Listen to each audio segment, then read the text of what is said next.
Buenas tardes, espero se encuentre muy bien. El día de hoy lo que vamos a hacer es revisar los diferentes formatos de representación de las funciones lógicas.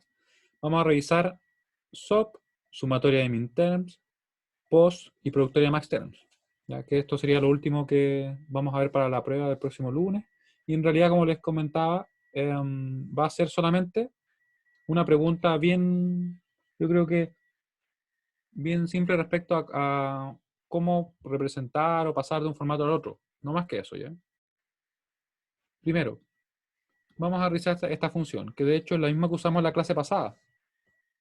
Tenemos acá una función de a, b, c, que está definida como a, b negado más a negado, b, c negado. ¿Qué podríamos hacer nosotros para obtener la tabla de verdad? Que de hecho está acá, ¿cierto? Sería, a ver, ¿para qué combinación se hace este término primero? Vemos que en realidad cuando el a es 0, cuando el b es 1, y cuando el C es 0, ¿cierto? Al momento de evaluar en esa combinación, ese término se hace 1 y sin importar lo que pase con este otro término, la función entera va a ser 1, ¿cierto? Porque 1 más alguna cosa, ¿cierto? Va a ser 1 siempre. Ahora, ¿qué pasa entonces con este término? Cuando él se hace 1, se va a hacer 1 cuando el A sea 1 y además el B sea 0. Indiferente a lo que ocurra con C, ¿cierto? Que en este caso nos da lo mismo.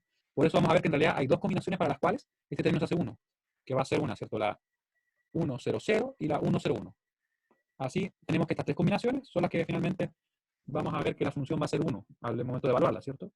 Va a ser esta combinación de acá, va a ser 1, esta combinación de acá va a ser 1, y esta combinación va a ser 1. Y para todas las demás, la función va a ser 0. ¿Qué hacemos a continuación? Vamos a ver que para poder representar, ya sea, por ejemplo, como sumatoria de minterms, ¿sí? ¿Ahora me escuchan? Ya, muy bien. ¿Alcanzaron a escuchar lo que les había explicado respecto a esta función? Sí, que de repente fue como un tema del fallo de internet, me dio la impresión. De hecho, me parece que... Ahí sí. ¿Ya? ¿Ahora sí me escuchan? Ya. Entonces, voy a repetir esta parte por si acaso, ¿ya? Sí que se cortó. Tenemos entonces que esta función está definida como f de a, b, c, ¿cierto? Igual a b negado. Más a negado, b, c negado. Y lo que estamos viendo ahora es ¿qué pasa con nuestra función? ¿Cuándo se hace 1? Una forma de poder verlo sería evaluar, por ejemplo, para todas las combinaciones que tenemos. Ahí. Para todas las combinaciones que tenemos, ¿cierto? Y ver qué pasa con la función. Para este caso podría ser válido, porque no son tampoco tantas combinaciones, pero la forma más rápida de poder realizarlo es ver término a término para qué combinaciones hace 1, ¿cierto? Vamos a ver que este término que está acá se va a hacer 1 ¿cuándo? Cuando tiene que el A sea 0, que el B sea 1 y que el C sea 0. Al momento de evaluarlo, esto da 1 y toda la función es 1. Y la tenemos acá, de hecho, ¿cierto? Luego, vemos qué pasa con este término. A, B negado, ¿cierto? Va a ser 1 cuando el A sea 1 y el B sea 0. En realidad, sin importar lo que pase con el C. Aquí podemos notar que vamos a tener, por tanto, dos combinaciones. Una cuando el C es 0 y otra cuando el C es 1. Así que para 1, 0, 0 y para 1, 0, 1, la función también va a ser 1, ¿cierto? Debido a este término, ¿cierto? Debido a este término. Vemos entonces que tenemos que la función para tres combinaciones es 1 y para todas las demás que no están va a ser 0. ¿Ya? Eso está claro porque igual lo vimos en la clase pasada, pero es la base para poder ver lo que vamos a revisar ahora.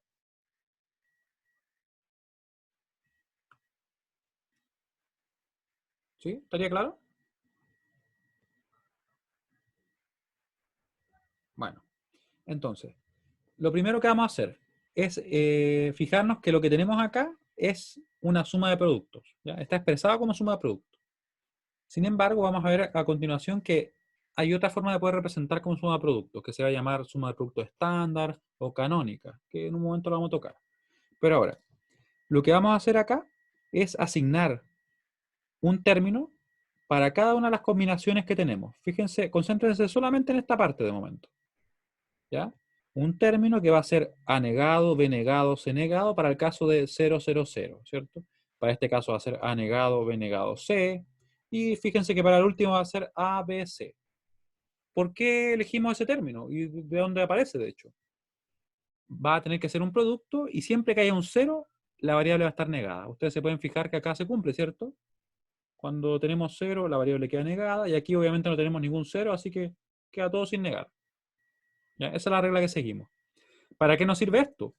Nos sirve porque en realidad para representar como SOP y obtener la canónica, que es una función que vamos a ver que en realidad cada término contiene todas las variables, lo que hacemos es fijarnos en los unos y vamos a decir entonces, para cada uno de la función vamos a poner el término correspondiente pero sumándose.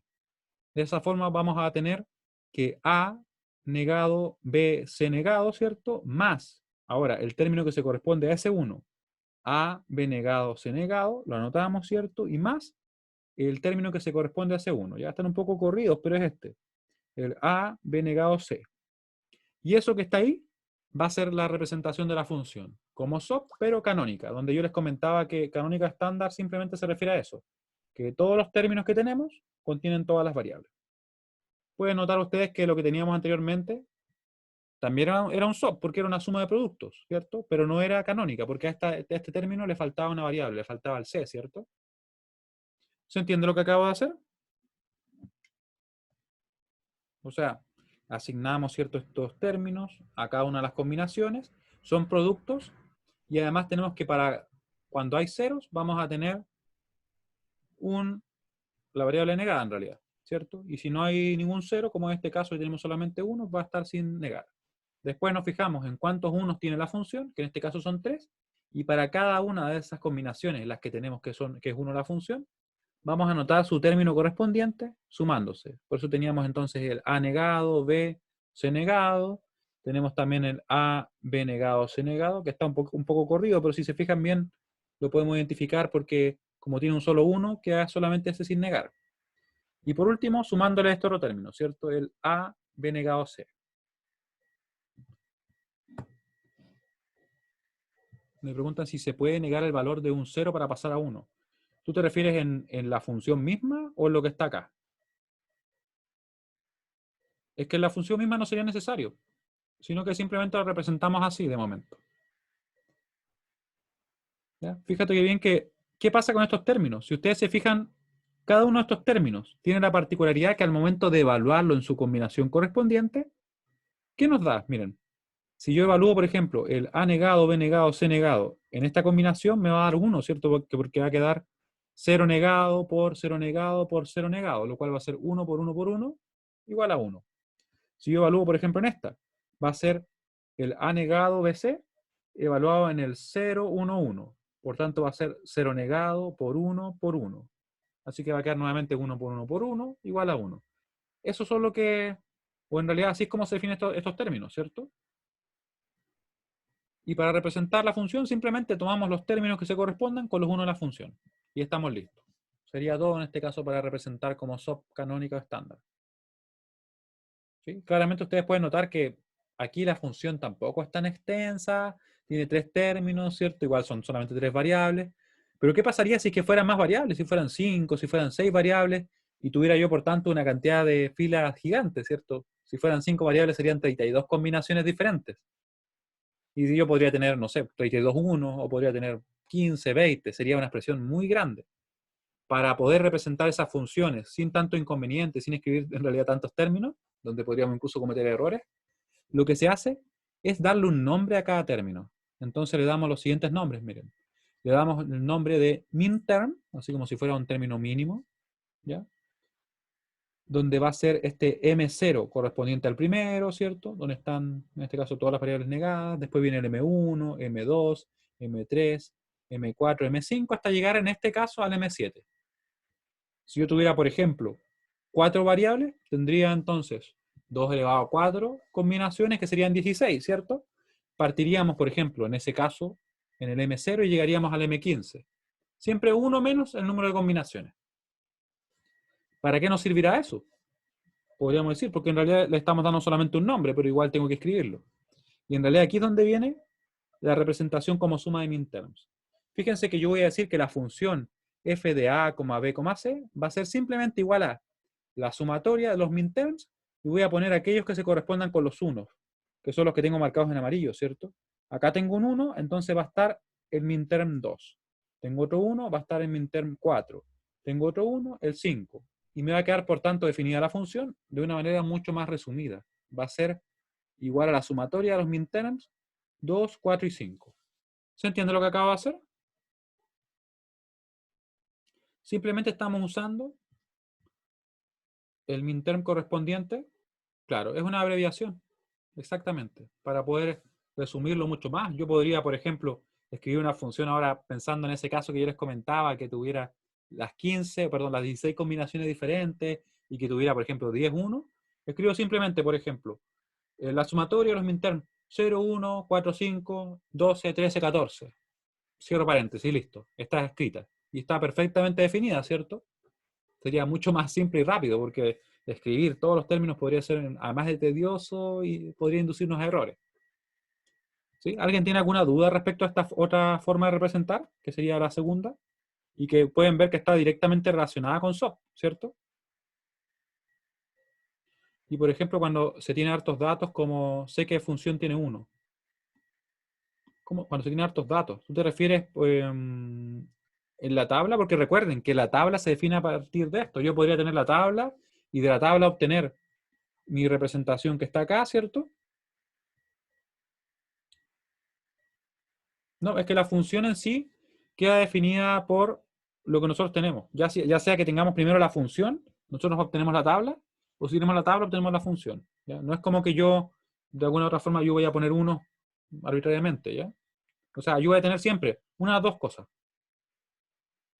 O tengo la función, que por tanto le puedo obtener los unos que, según lo que estábamos viendo recién, o si tengo la tabla, yo voy y obtengo la función, en este caso canónica, fijándome directamente los unos. ¿Sí? ¿Me explico lo que estoy diciendo? Porque nosotros partimos en este caso de una función que estaba... es que, como les comento, déjame buscar otro Word.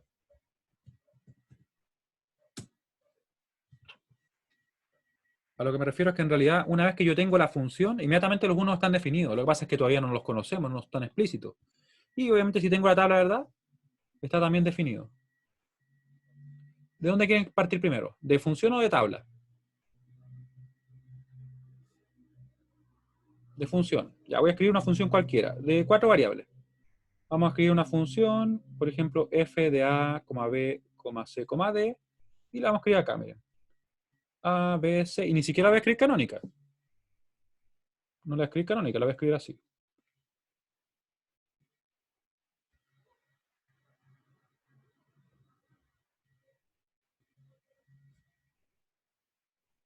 Ahí está bien. Voy a poner una...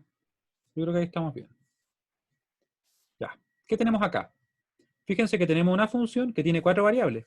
Vemos que tiene 2 términos, ¿cierto? Ya puedo decir yo que esto es una función en SOP, porque es una suma de productos. Pero no es canónica, porque este término no contiene las 4 variables.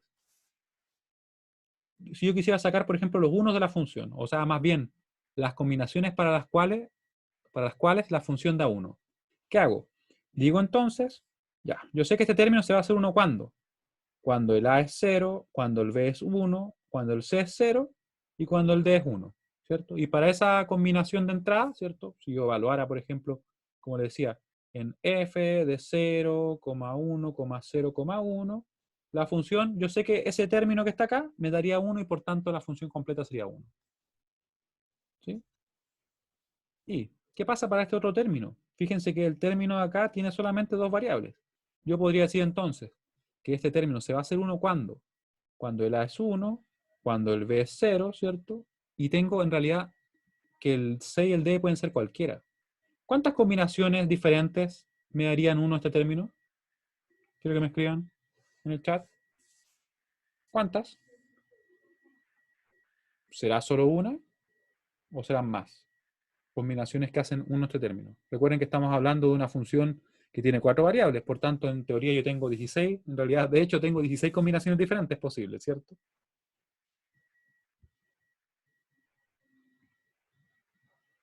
¿Cuántas creen ustedes? 2 o más.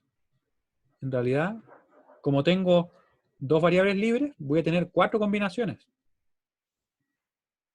Tal como vimos en la clase pasada, ¿cierto? Vería que esto puede ser 0, 0, 0, 1, 1, 0, 1, 1. Vale decir cualquier combinación posible del C y el D. Así que aquí están todas las combinaciones para las cuales nuestra función es 1. Para el 5, para el 8, para el 9, para el 10 y para el 11. Y esto yo lo puedo llevar a una tabla, lo puedo representar como yo quiera, de hecho. Para que ustedes lo vean, yo voy a escribir en una tabla ahora.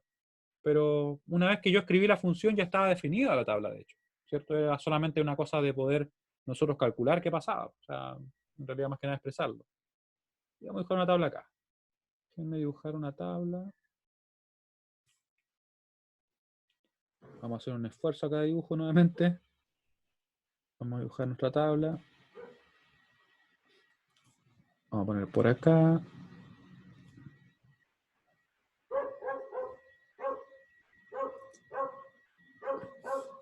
No voy a hacer una tabla tan grande ya, pero nos va a servir para poder ver que hay una relación directa, ¿cierto?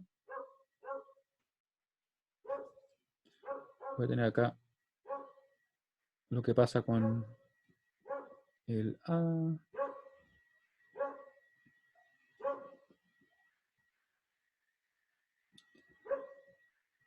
Y ahí va a quedar todo un poco apretado, pero vamos a ver igual la idea de lo que estamos buscando. Ya, tenemos entonces 16 combinaciones posibles, ¿cierto? 16 combinaciones.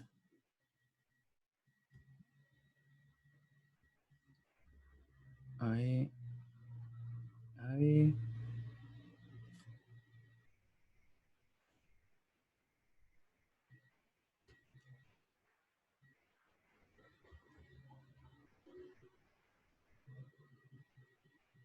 Y tenemos ahí todas las casillas disponibles. Vamos a tener acá, ¿cierto? El A, B, C y D. A, B, C, D. Acá está la función f. Tenemos 0, 1, 0, 1, 0, 1, ¿cierto? Saltándonos de uno en uno.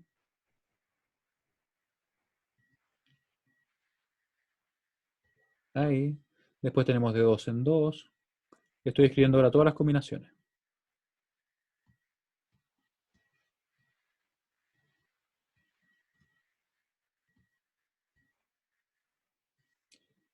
Tenemos acá de 4 en 4.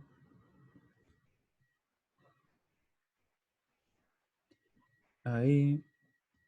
¿Cierto? Y acá.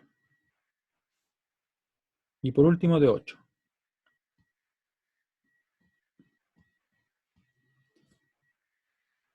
Y ahí tenemos entonces todas las combinaciones. 16 combinaciones, desde el 0 hasta el 15. ¿Y para cuál es uno la función? Para el 5, que está por acá. De hecho, lo voy a poner en otro color, lo voy a poner en azul. Para el 5, que está ahí, ¿cierto? Es 1. Para el 8, el 9, el 10 y el 11. 8, 9, 10 y 11. Van a estar acá entonces. Ahí. 8, 9, 10 y 11. Y todas las demás, como no están, van a ser 0.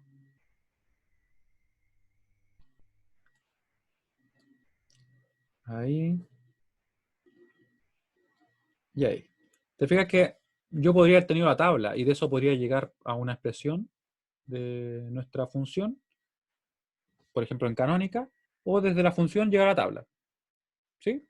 Y aquí yo podría entonces decir, bueno, vamos a tener que f va a ser igual a, ese término va a ser a, b, c negado d, más, ¿cómo lo sé? Porque aquí se correspondería al término, ¿cierto? Recuerden, estaría el a, b, c.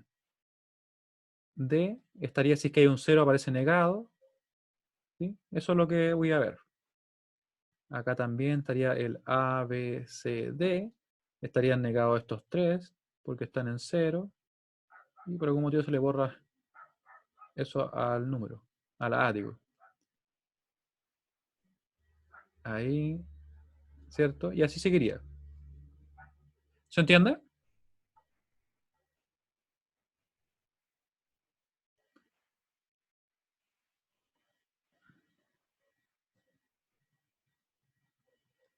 Ahí tendría después el 9, ¿cierto? Después tendría el 10. Y después tendría el 11. Ahí. ¿Sí? ¿Se entiende o no?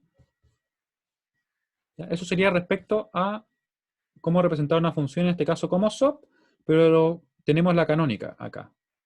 SOP canónica, porque cada término contiene todas las variables que estamos trabajando. Esta es una SOP, pero no es canónica, porque su último término no contiene todas las variables. ¿Ya? Con eso claro. ¿Qué pasa ahora?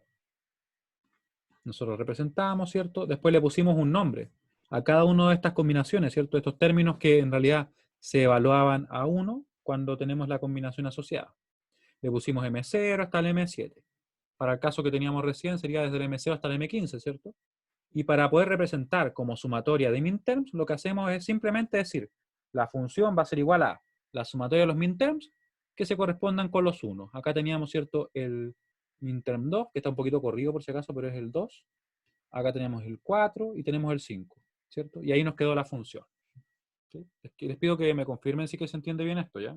Para así poder avanzar a SOP, si es que se comprende bien el post.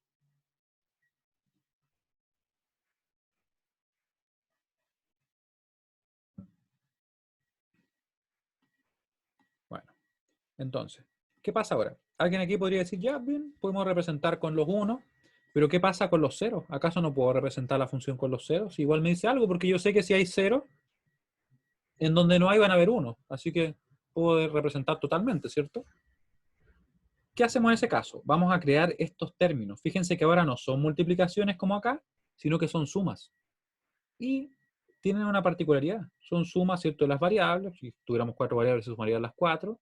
Pero cuando tengo un 1, aparecen negados. Como pueden ver acá, ¿cierto? Aquí no hay ningún 1, están todos en 0, aparecen sin negar. Acá está negado solamente el C porque aparece un 1. Acá está negado el B, ¿cierto? Aquí está el B y el C negado. Y por último, acá miren también. Aparece un 1, un 1 y un 1, así que están negados los 3. Y esa es la regla que seguimos para crearlo. Pero ¿por qué es así? Podría preguntarse uno. Porque este término que está acá como suma es el término para el cual al evaluar en la combinación correspondiente nos da 0. Fíjense que si yo evalúo el A más B más C, en 0, 0, 0 me va a dar 0, porque va a quedar 0 más 0 más 0. 0. Si yo evalúo, por ejemplo, el A más B más C negado, en la combinación 0, 1, 1, 0, perdón, 0, 0, 1, ahí sí, me va a dar 0 más 1 negado, que es 0, así que 0 más 0 más 0, 0.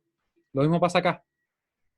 Al evaluar, ¿cierto? El A negado más B negado más C negado en 1, 1, 1, al quedar todos negados, ¿cierto? 1 negado más 1 negado más 1 negado va a ser igual a 0.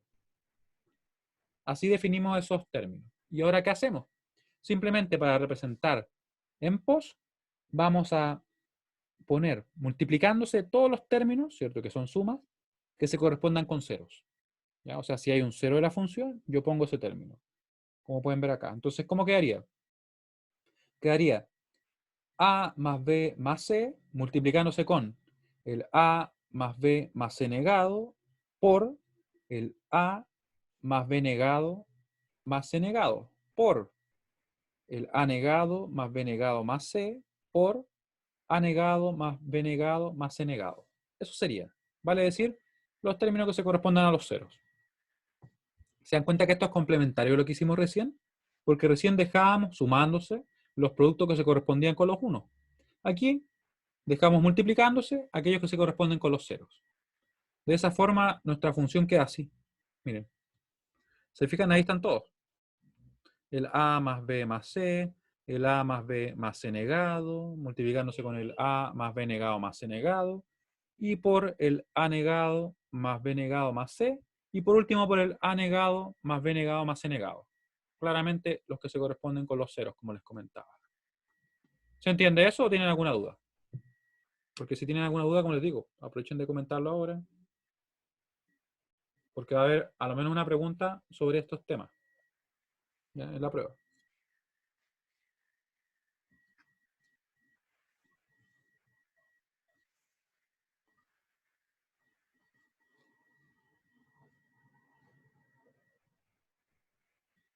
Entonces, si es que eso se entiende bien, vamos a ver que ustedes pueden de hecho notar acá que la expresión que tenemos, de hecho ya quedó bastante larga y considerando que son solamente tres variables. Imaginen que yo tuviera, por ejemplo, en el caso anterior, en el que acabo de ver, fíjense cuántos ceros habían, o cuántos ceros hay en realidad. Hay un montón de ceros, ¿cierto? Si yo quisiera representarlo como una productoria de MaxTerm, o perdón, no como productoria, si lo quisiera representar como SOP, ¿qué tendría que hacer? Escribir el término correspondiente a cada uno de estos ceros, y que van a ser términos que van a tener cuatro variables que se van a estar sumando, ¿cierto? Así que va a quedar una expresión súper larga. Sería poco práctico, en realidad, representarlo así. ¿Qué hacemos para evitar eso? Tal como en el caso anterior, donde definíamos los min-terms, que le poníamos en realidad un nombre a cada una de estas combinaciones o de estos términos, vamos a definir los max-terms, que van a ser un nombre que le vamos a poner a cada uno de estos términos. Vamos a tener el max-term 0 asociado, ¿cierto?, a esta combinación, o en realidad a este término que está asociado a esa combinación, el max-term 1 para ese término, el 2, el 3, el 4, hasta llegar al 7, que está asociado a ese término. ¿Y cómo lo hacemos entonces? Vamos a escribir la función de la siguiente manera. Vamos a decir que f de a, b, c va a ser igual a la productoria de los max terms, ¿cierto? Y aquí vamos a anotar los números que se correspondan con los ceros. Están destacados en celeste, ¿cierto? Así como tenemos un 0 acá, va a quedar el max term 0. Tenemos un 0 ahí, va a quedar el max term 1. Acá tenemos otro 0, queda por tanto el max term 3. ¿Ya? Está medio corrido, pero como les digo, es el 3. Y acá tenemos el 6 y acá tenemos el 7. Así que esos max terms van a quedar en nuestra función, como pueden ver ustedes. Va a ser igual a la productoria de los max terms 0, 1, 3, 6 y 7. Y esa sería la representación como productoria de max term. Pueden ver que en realidad queda bastante más resumido, ¿cierto? Que expresar todos nuestros términos, con todas las variables, y que estuviera en forma canónica. Algo importante también es notar que hay una relación complementaria entre la sumatoria de min terms y la productoria de max term. Se puede ver que en realidad todo lo que está, por ejemplo, en la sumatoria de min terms no va a estar en la productoria de max terms. Y viceversa, ¿cierto? Todo lo que está acá no aparece en la otra. De esa forma, si yo conociera alguna de las dos, podría sacar la otra directo, simplemente tomando en cuenta el complemento de la otra, o el complemento de una para obtener la otra. ¿Se entiende esta parte?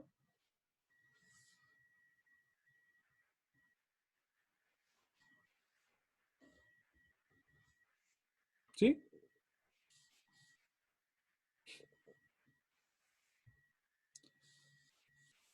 Ya, entonces estamos muy bien, ¿ya?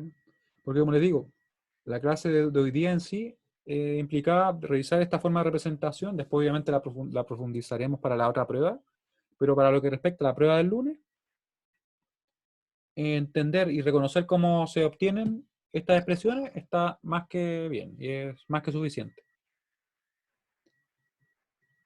Así que quedo atento a sus dudas, ya sea respecto a lo que acabamos de ver o alguna adicional para la prueba, alguna que tengan ustedes. ¿Alguna duda por ahí?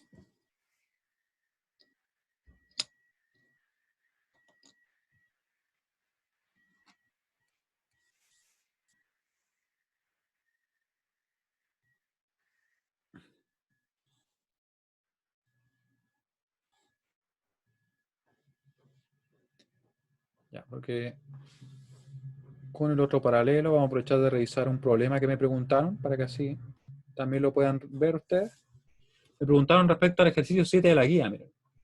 Ahí se pedía expresar en coma flotante este número. Acá no se dice que sea un número con signo, nada, es un número binario, tiene un cero, pero no representa en sí nada en especial. ¿Qué tendríamos que hacer en este caso?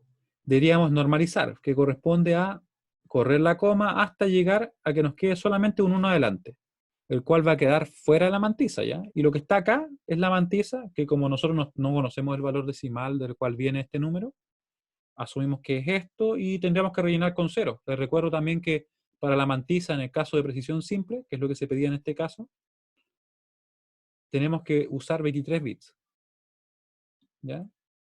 Así que completamos la cantidad de bits que nos piden, que son 23, nos faltaban esos que están en negro, Después el exponente que nos queda acá es 12, ¿por qué? Porque corrimos 12 veces la coma. Se aplica exactamente lo mismo que teníamos en casos anteriores, miren, que tenemos en decimal. ¿Ya? Les recomiendo también que puedan revisar las clases previas porque ahí se vio con bastante detalle este tema, ¿ya? Pero lo vamos a comentar igual, miren. Supongamos que en decimal yo tengo el 23,47, ¿cierto? Está en decimal esto. Yo podría correr la coma, la corro 1, 2, 3. Y nos queda por 10, que es la base del sistema, elevado a la cantidad de veces que corrí la coma, que es 3. Como en el caso de binario, estamos trabajando así, miren. Estamos trabajando en base 2. Si queremos correr la coma, haríamos esto. 1, 2, 3, 4, 5. Nos queda ese 1,11011 por la base del sistema que estamos trabajando, que es 2, elevado en este caso a 5. De ahí viene por qué se multiplica por 2. Ups, se me perdió. Acá está. ¿Sí? Ya, muy bien. Luego, tenemos que el exponente debemos desplazarlo en 127, porque eso nos dice la norma IEEE 754. ¿Ya? Nos dice que lo tenemos que desplazar en 127 para así no trabajar con números con signos, sino que todos los números van a quedar positivos, van a quedar desde el 1 al 254, porque el 0 y el 255 están reservados para números y para representaciones especiales.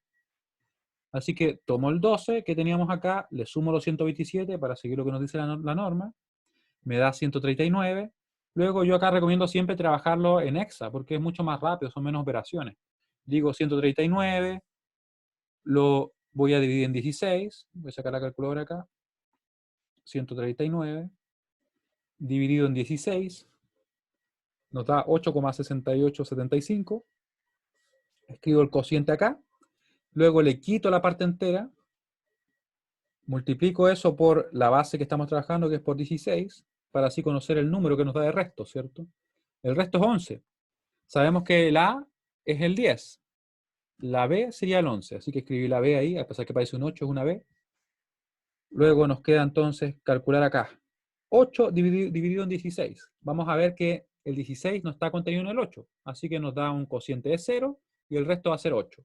Por tanto, el 139 en decimal va a ser igual a 8b en hexa. ¿Para qué nos sirve eso? Claramente porque podemos hacer la conversión directa de hexa a binario, ¿cierto? Nos queda, por tanto, un 8 en 4 bits y nos queda un 11, que estaría acá en binario.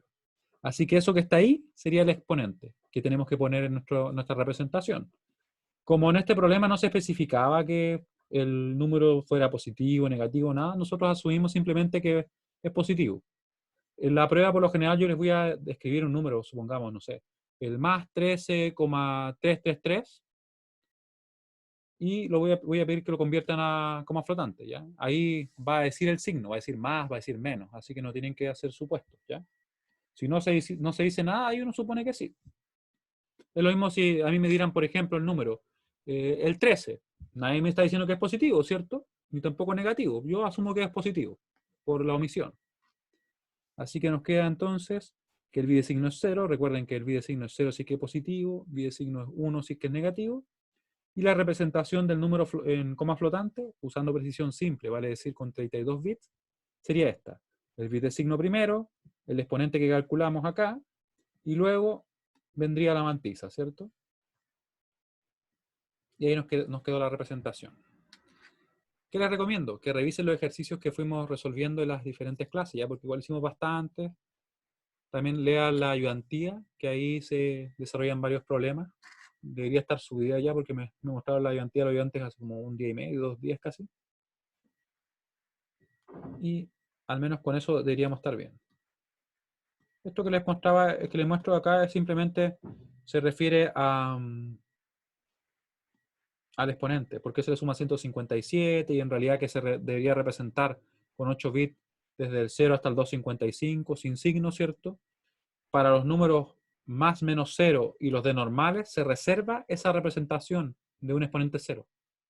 Y la representación del exponente solamente con 1, que se corresponde al 255 en decimal, está reservada para el más menos infinito y para los NaN, para los no number. Y nos queda en definitiva solamente del 1 al 254, ¿cierto? Que sería esta representación en binario. para poder representar exponentes de nuestros números. Que se movería si nosotros le sumamos, ¿cierto?, el 127, entonces, o en realidad le quitamos el 127, sería desde el menos 126 hasta el más 127. Esos son los exponentes que yo puedo representar. Claramente son exponentes bien grandes, ¿cierto? Y que van a estar, por decirlo así, mapeados, si lo queremos ver. Es menos 126 al 1, ¿cierto? Y el más 127 al 254. ¿Ya? De ahí viene. Si no se entiende muy bien, por si acaso pueden leer el apunte, porque ahí se explica en detalle esta definición de la norma, porque lo que se busca en definitiva es no representar números negativos en el exponente, que sean solamente positivos. Y los que eran exponentes negativos quedan desplazados, quedan corridos en 127. ¿Sí? ¿Alguna duda?